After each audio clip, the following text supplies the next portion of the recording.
Hello everyone, Python programming এর Bengali টিউটোরিয়ালে আপনাদের সবাইকে স্বাগতম। আমাদের আজকের টিউটোরিয়ালের বিষয়বস্তু হচ্ছে স্ট্রিং।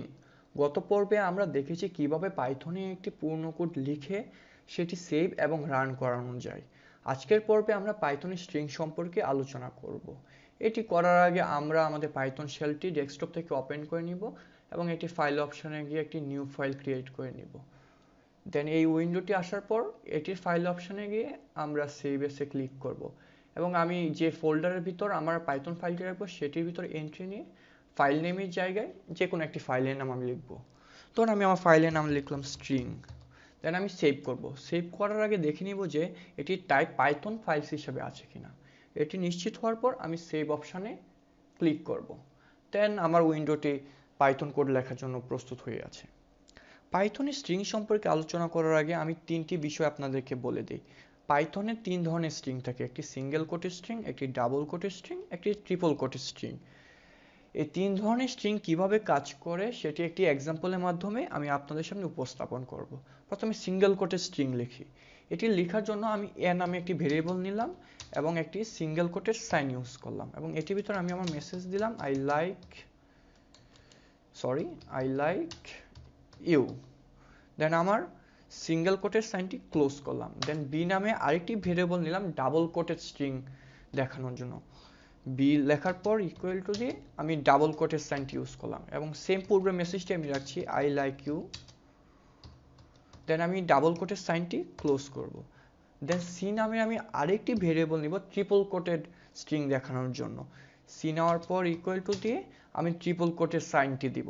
ট্রিপল কোটের সাইনটি হলো তিনটি ডাবল কোটেড সাইন দিব। তারপর আমরা আমাদের মেসেজটি লিখব আই লাইক ইউ, আমি সেম মেসেজই লিখে যাচ্ছি। দেন আবার আমি তিনটি ডাবল কোটের সাইন দিয়ে এটি শেষ করব। এই হলো আমাদের তিন ধরনের স্ট্রিং। এই তিনটি স্ট্রিং আমি পাইথন শেলে প্রিন্ট করার জন্য কি করতে হবে, সেম পূর্বে আমরা যেভাবে দেখেছিলাম প্রিন্ট ফাংশন ইউজ করে, সেম আজকে আমরা প্রিন্ট ফাংশন ইউজ করব। প্রিন্ট ফাংশন ইউজ করার জন্য আমরা লিখব প্রিন্ট, দেন ব্র্যাকেট, দেন আমরা ভেরিয়েবলের নামটি লিখব। যেহেতু আমরা প্রথমে সিঙ্গেল কোটেড স্ট্রিংটি প্রিন্ট করতে চাচ্ছি, সুতরাং এর ভেরিয়েবল এ এটি লিখে দিচ্ছি। আমি এ লিখে দিলাম এবং ব্র্যাকেট ক্লোজ করে দিলাম। দেন আমি ডাবল কোটেড স্ট্রিংটি প্রিন্ট করবো। সেম পূর্বের মতো আমি প্রিন্ট লিখলাম, দেন ব্র্যাকেট দিলাম এবং ডাবল কোটের যে স্ট্রিংটি আছে এটি ভেরিয়েবল বি, এই বি আমি ব্র্যাকেটের ভিতর লিখলাম। দেন আমি ট্রিপল কোটেড স্ট্রিংটি প্রিন্ট করাবো। এটির জন্য আমার ট্রিপল কোটেড স্ট্রিংয়ের যে ভেরিয়েবলটি আছে সেটি হচ্ছে সি। এই সি প্রিন্ট ফাংশনের ভিতর দিতে হবে। আমি আবার প্রিন্টে লিখলাম, দেন ব্র্যাকেটের ভিতর সি লিখলাম। এখন আমার কোড লেখা সম্পূর্ণ শেষ হয়ে গেছে এবং এটি আমি সেভ করে রান করাতে পারি। দেন আমি আবার ফাইল অপশনে গেলাম এবং এটি সেভ করলাম। এখন আমি আবার রান অপশনে গিয়ে রান মডিউল আর কিবোর্ডে F5 এ প্রেস করলে আমার কোডটি রান হয়ে যাবে। এই যে দেখুন আমার তিনটি মেসেজই শো করছে আই লাইক ইউ। এখন আপনাদের মনে প্রশ্ন আসতে পারে তিনটি মেসেজই তো সেম হচ্ছে, তাহলে আমি কেন single quoted string, double quoted string, triple quoted string use করব?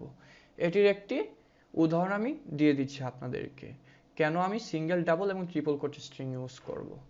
ধরুন আমি এখানে লিখলাম আই ডোন্ট লাইক ইউ।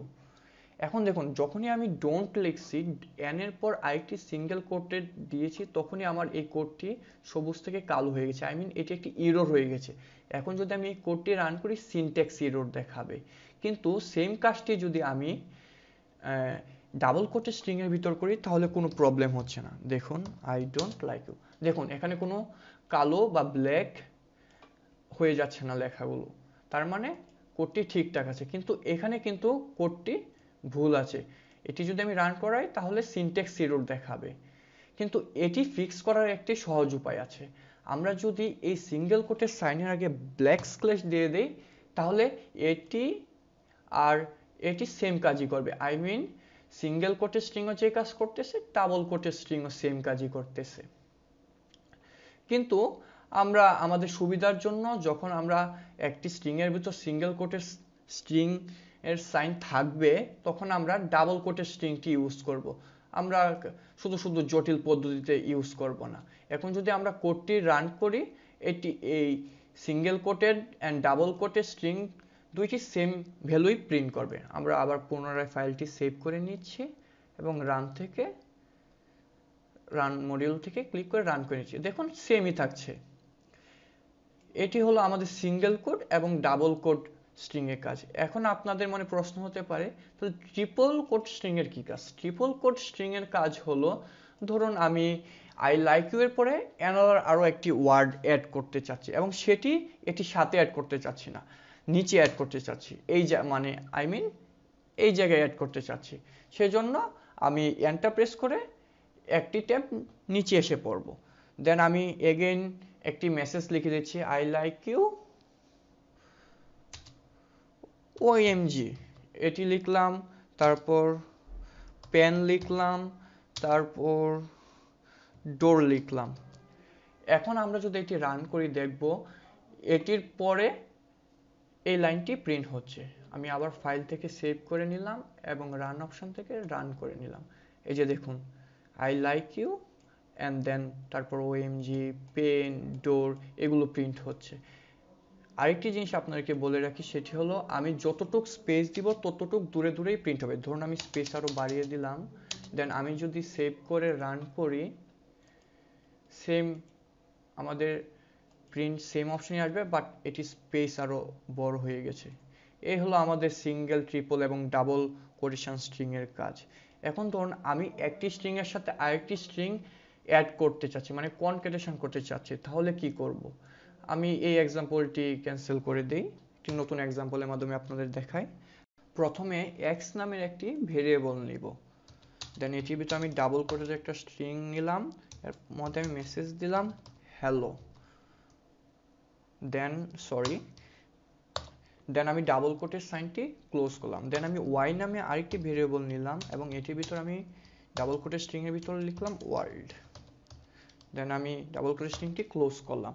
এখন আমি চাচ্ছি এই হ্যালোর পর এই ওয়ার্ডটি আনতে। এটা কিভাবে আনবো? এটা আমরা কনক্যাটেশনের মাধ্যমে আনবো। আমরা নতুন একটা ভেরিয়েবল নিলাম জেড এর ভিতর আমি কি করব? কনক্যাটেশন করব। যেহেতু হ্যালোর ভেরিয়েবলের নাম হলো এক্স এবং ওয়ার্ল্ডের ভেরিয়েবলের নাম হলো ওয়াই, সেহেতু আমি এক্স প্লাস ওয়াই করে দিলেই হ্যালোর পর ওয়ার্ল্ড এসে যাবে, কনক্যাটেশন হয়ে যাবে।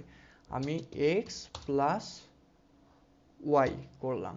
এখন আমি একটি প্রিন্ট ফাংশনের মাধ্যমে দেখতে চাই পাইথন শেলে যে এটি কনক্যাটেশন হয়েছে কিনা। আমি পূর্বের মতো একটি প্রিন্ট ফাংশন লিখলাম, দেন আমি প্যারামিটারের ভিতর এই এক্স প্লাস ওয়াই এর ভেরিয়েবল জেড পাস করে দেব, কারণ আমি কনক্যাটেশন করেছি এক্স প্লাস ওয়াই দিয়ে, আর এটি ভেরিয়েবল হলো জেড। আমি জেড লিখে দিলাম প্যারামিটারের ভিতর, দেন ব্র্যাকেট ক্লোজ করে আমি ফাইলটি সেভ করে নিলাম। দেন আমি রান অপশনে গিয়ে রান করলাম। এখন দেখলাম আমার এখানে হেলো ওয়ার্ল্ড এসে গেছে। এখন একটা প্রবলেম দেখতেছেন আপনারা যে এই হেলো ওয়ার্ল্ডের পর হ্যালোর পর বেসিক্যালি কোনো স্পেস আসে না। এই স্পেসটি কিভাবে আমরা আনবো? এই স্পেসটি আনার জন্য খুব সহজ একটি কাজ হলো, আমরা ওয়াই ভেরিয়েবলে গিয়ে এই ডাবল কোটেশন সাইনের পর একটি স্পেস দিব। দেন এটি দেওয়ার পর যদি আমরা সেভ করে আবার রান করি, দেন আমরা দেখব হ্যালোর পর একটি স্পেস এসে গেছে। এভাবে আমরা যে কোনো একটি ওয়ার্ডের পর আরেকটি ওয়ার্ডের স্পেস আনতে পারি। এখন পাইথনের স্ট্রিং এর আমি আরেকটি এক্সাম্পল আপনাদের দেখাই। এক্সাম্পলের মাধ্যমে আমরা দেখাবো কিভাবে পাইথনের একটি স্ট্রিং এর লেন্থ আমরা নির্ণয় করতে পারবো। এটি লেখার জন্য আমি নতুন একটি এক্সাম্পল দিয়ে আপনাদের সামনে উপস্থাপন করছি। ধরুন আমি ডি নামে একটি ভেরিয়েবল নিলাম এবং এটির ভিতরে আমি একটি ডাবল কোটের স্ট্রিং লিখলাম, মাই নেম ইজ XYZ, দেন আমি ডাবল কোটের স্ট্রিংটি ক্লোজ করলাম। এখন আমি দেখব যে এই স্ট্রিং এর লেন্থ কত। এটির জন্য আমি সেম প্রিন্ট নামে ফাংশনটি ইউজ করব, দেন আমি একটি ব্র্যাকেট দিব, দেন আমি একটি বিল্ট ইন ফাংশন ইউজ করব স্ট্রিং এর লেন্থ জানার জন্য, সেটি হলো লেন্থ। এই লেন্থের শর্ট ফর্ম হলো len। এটা হলো পাইথনে বিল্ট ইন ফাংশন কোনো স্ট্রিং এর লেন্থ নির্ণয় করার জন্য। আমি len লেখার পর আরেকটি ব্র্যাকেট দিব এবং আমার যে ভেরিয়েবলটি নিয়েছি এই ডাবল কোটের স্ট্রিং এর মধ্যে যে ডি, এটি লেনের ভিতর পাস করে দিব ডি। দেন আমি আবার একটি ব্র্যাকেট দিয়ে লেনের ব্র্যাকেট ক্লোজ করলাম এবং আরেকটি ব্র্যাকেট দিয়ে প্রিন্টের ব্র্যাকেট ক্লোজ করলাম। দেন আমি যদি ফাইলটি সেভ করে এখন রান করি, তাহলে আমি আমার যে স্ট্রিং এটি লেন্থ পেয়ে যাব। এবং আমার স্ট্রিং এর লেন্থ হচ্ছে দেখাচ্ছে এখানে 14। এখন আমি যদি গণে দেখি এটি আসলে 14 আছে কিনা, আপনাদেরকে দেখাই যে 1 2 3 4 5 6 7 8 9 10 11 12 13 14। হ্যাঁ 14 আছে। আপনি একটা জিনিস মাথায় খেয়াল রাখবেন যে স্পেসগুলোও কিন্তু কাউন্ট করে, যে এই স্পেসগুলোও কিন্তু একটা একটা করে কাউন্ট করে। এভাবে আমরা পাইথনে একটি স্ট্রিং এর লেন্থ বের করতে পারি। এই হলো আমাদের আজকের ভিডিও। আশা করি আমাদের ভিডিওটি আপনাদের ভালো লেগেছে। আমাদের পরবর্তী ভিডিওর জন্য শুভকামনা রইল, এবং আমাদের চ্যানেলটি সাবস্ক্রাইব করবেন এবং আমাদের ভিডিওগুলো লাইক এবং শেয়ার করবেন। Thank you.